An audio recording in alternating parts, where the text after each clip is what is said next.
Good morning to all of you. So, dear children, it's the second video lecture of this chapter, and this chapter name is Pronouns, and it is the fifth chapter of your grammar book. So, in the previous video lecture, we discussed about what are the pronouns and what are their types.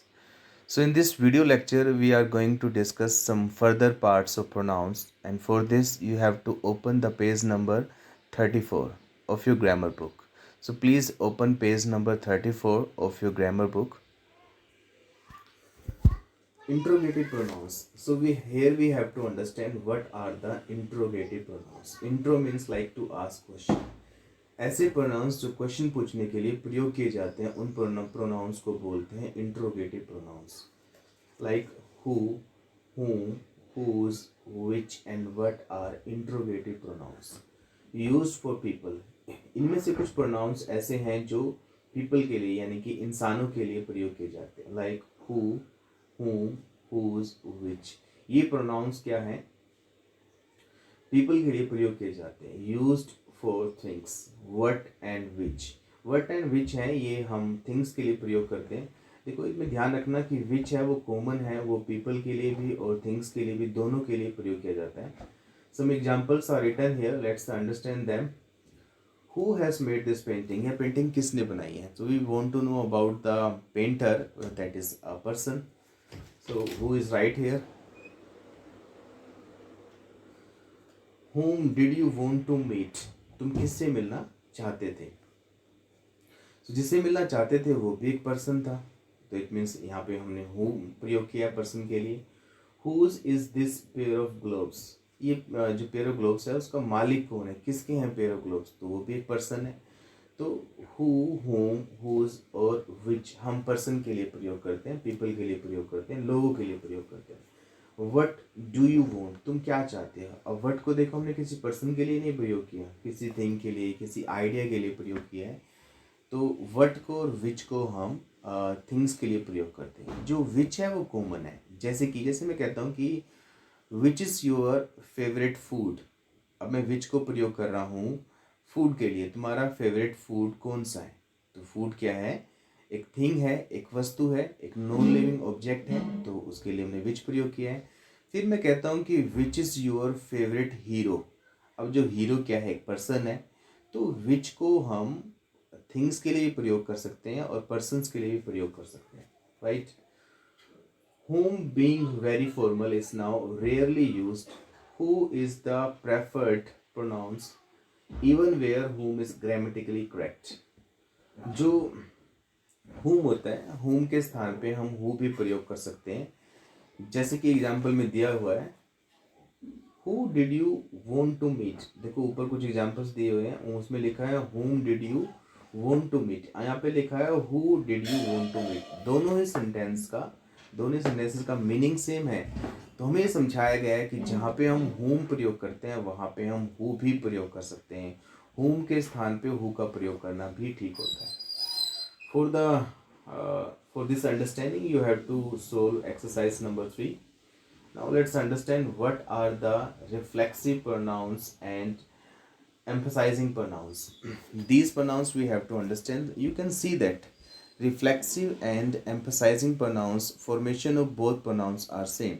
यानी कि दोनों ही pronounce की जो formation होती है, यानी कि जो इनके अंडर प्रोनाउंस आते हैं उनकी जो बनावट होती है, उनकी जो स्पेलिंग होती है वो सेम होती है.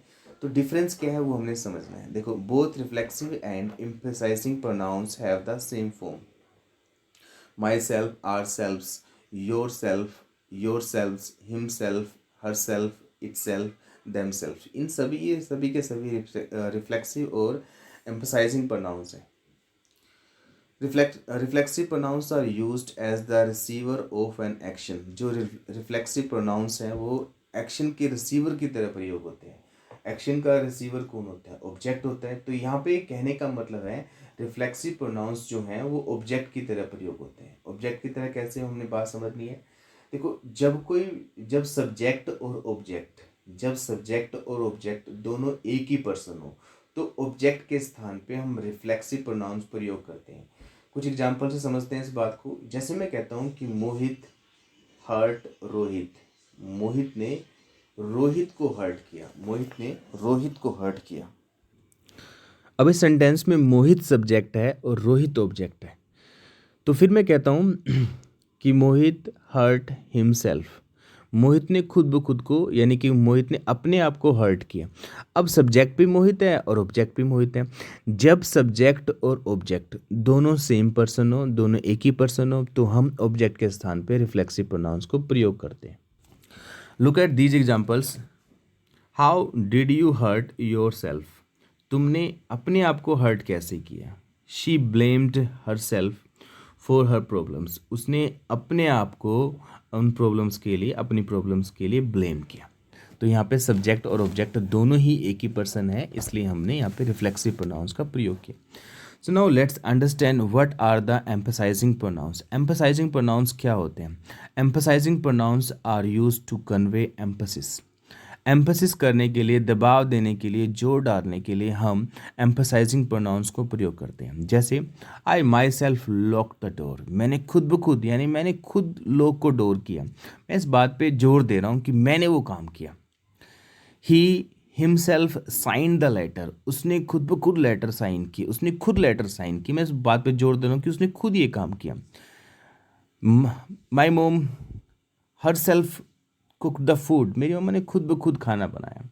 उसने खुद ब खुद अपना काम पूरा किया। रोहित ने खुद ब खुद पूरा चैप्टर पढ़ा।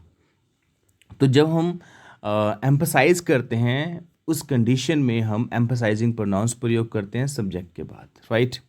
So for you have to fill this exercise number 4 on the behalf of this understanding. And now let's talk about the indefinite pronouns. Indefinite pronouns do not stand for any specific person or thing. जो indefinite pronouns होते हैं वो किसी specific person के लिए नहीं प्रयोग किए जाते, यानी कि वो अनिश्चित person के लिए प्रयोग किए जाते हैं। निश्चित person के लिए हमें नहीं पता होता कि specific इसी person के बारे में बात कर रहे हैं, तो ऐसे pronouns कहलाते हैं indefinite pronouns.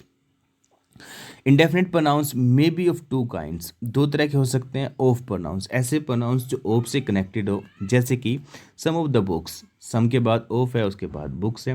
Both of the children, much of work, none of my neighbours. फिर एक कंपाउंड प्रोनाउंस, दो वर्ड से मिलके बने होते हैं, जैसे कि everyone, everybody, somebody, anybody, nothing, something, no one, someone. तो ये प्रोनाउंस क्या होते हैं? Compound pronouns. फिर all the books, all of the books. अभी all the books and all of the books है, इसमें ऑल जो वर्ड है पहले वाले सेंटेंस में, पहले वाले फ्रेज में, वो ऑल क्या है? वो एडजेक्टिव की तरह प्रयोग हुआ है। जैसे मैं कहता हूँ ऑल द बुक्स, सभी बुक्स, तो यहाँ पे ये क्या है? एडजेक्टिव की तरह प्रयोग हुआ है कि बुक्स क्या हमारा नाउन है, उसको क्वालिफाई कर रहा है ऑल, तो इसलिए ऑल क्या है? एडजेक्टिव है। मैं कहता हूँ ऑल ऑफ द बुक्स। अब यहाँ पे ऑल जो है वो क्वालिफाई नहीं कर रहा बुक्स को, वो कहता है उन बुक्स में से सभी बुक्स। तो यहाँ पे ये जो ऑल है वो प्रोनाउन की तरह प्रयोग हुआ है। फिर है सिंगुलर, प्लूरल, फिर सिंगुलर और प्लूरल। कुछ प्रोनाउंस सिंगुलर की तरह प्रयोग होते हैं, कुछ प्लूरल की तरह प्रयोग होते हैं, कुछ सिंगुलर और प्लूरल अकॉर्डिंग टू सिचुएशन दोनों ही तरह प्रयोग होते हैं। जैसे कि somebody, something, anybody, nobody, nothing, anyone, etcetera. तो ये सारे क्या हैं? सिंगुलर नाउन है। फिर है प्लूरल। प्लूरल कौन कौन से हैं? Both, few, many, several. ये क्या हैं? ये हम प्लूरल नाउन की, प्लूरल प्रोनाउन की तरह प्रयोग करते हैं। फिर है singular and plural. All, most, none, any, some. ये जो प्रोनाउंस हैं वो सिंगुलर भी होते हैं और प्लूरल भी होते हैं, सिचुएशनल होते हैं। जैसे मैं कहता हूँ all is well, all is well. अब इस वर्ड हमने प्रयोग किया, इस हमें पता है कि सिंगुलर नाउन के लिए प्रयोग करते हैं, तो सिंगुलर सब्जेक्ट के लिए प्रयोग करते हैं, सॉरी। तो ऑल यहाँ पे सिंगुलर की तरह रिएक्ट कर रहा है। फिर मैं कहता हूँ all of the books are new, all of the books are new. अब मैंने आर प्रयोग किया, आर हमें पता है कि प्लूरल सब्जेक्ट के लिए प्रयोग करते हैं, तो यहाँ पे ऑल क्या है? वो प्लूरल है। तो ये सिचुएशनल है, ये सिंगुलर भी हो सकते हैं, ये प्लूरल भी हो सकते हैं। So on the behalf of this understanding you have to solve the exercise number 5 also.